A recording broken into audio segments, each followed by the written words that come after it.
Hey, what's going on? If you have been waiting to see what changed in Dying Light the Beast with update 1.006, this is one of those patches that looks less like a tiny tune-up and more like Techland decided to twist the survival dial way harder than before. What makes this mode stand out right away is that enemies and loot do not keep coming back the way they normally would once you clear a zone. That means when you clean out an area, it stays cleared and the world visually shifts into something closer to a restored pre-apocalyptic state instead of endlessly resetting around you. In other words, the game is pushing a much more permanent sense of progress, but it is doing that by making every choice matter a lot more, because once something is gone, it is gone. Techland's behind-the-scenes details, as reported by Game Informer, say that cleared areas gradually become more civilized-looking, with additional humans and other signs of recovery showing up over time. That same survival pressure carries through every part of the economy and the moment-to-moment gameplay. Supplies are less generous now, so containers hold fewer resources, shops carry reduced stock, and the prices are higher too. The patch notes also say hunger is more demanding, which means you are not just managing combat anymore, you are managing basic survival at a stricter pace. On top of that, flashlights now need batteries to function, which adds another layer of tension when you are moving through dark spaces and trying to keep yourself alive after sunset. There's also a huge change in how some activities work. Convoys, dark zones, and heights can now be completed only once, so this update is clearly moving away from repeatable farming and toward a more permanent, one-and-done style of progression. That is a massive shift for players who were used to going back into the same content over and over for resources or rewards. And if you really want the hardest possible version of this mode, there is an optional one-life setting that permanently deletes your save file when you die. That is not just high stakes, that is the game making sure every decision has weight from the second you load in. Now, this update is not only about making survival tougher, it also adds new content that gives players more to actually do. One of the biggest additions is Roadkill Rallies, which are timed vehicle combat challenges against infected. So instead of only running rooftops and fighting on foot, you are now being thrown into intense car-based encounters where speed, timing, and control matter just as much as raw combat skill.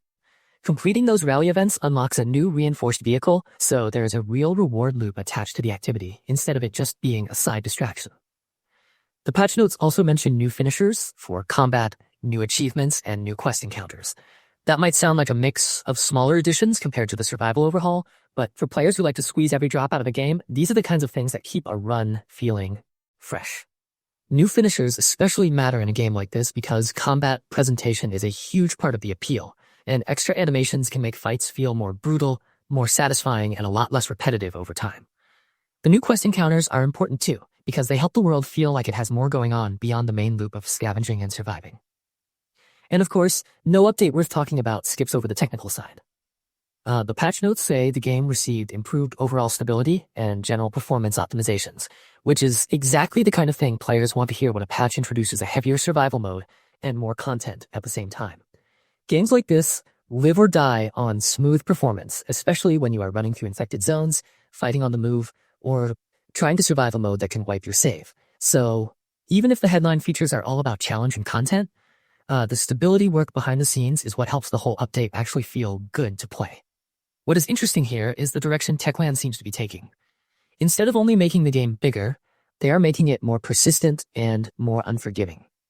The world no longer feels like a place that endlessly resets to keep the grind going. It feels like a place that remembers what you cleared, what you used up, and how far you pushed the apocalypse back. That is a pretty bold design move because it changes the mood of the entire game from repeated survival loops into something that feels more like permanent territory control. And when you layer that with harder hunger, battery-dependent flashlights, one-time activities, and optional permadeath, the update starts to look less like a regular patch and more like a full survival rethink. So if you are putting this into YouTube format, the real message is simple. This update is all about making the world stick, making resources scarcer, and making every decision count harder than before. At the same time, it does not forget to add fresh content with the Roadkill Rallies, the reinforced vehicle reward, new finishers, new achievements, and new quest encounters. For players who love punishing survival systems, this is the kind of patch that gives them a lot to chew on. For everyone else, it is still a major moment because it reshapes how the game feels at its core, not just how it looks on a patch list.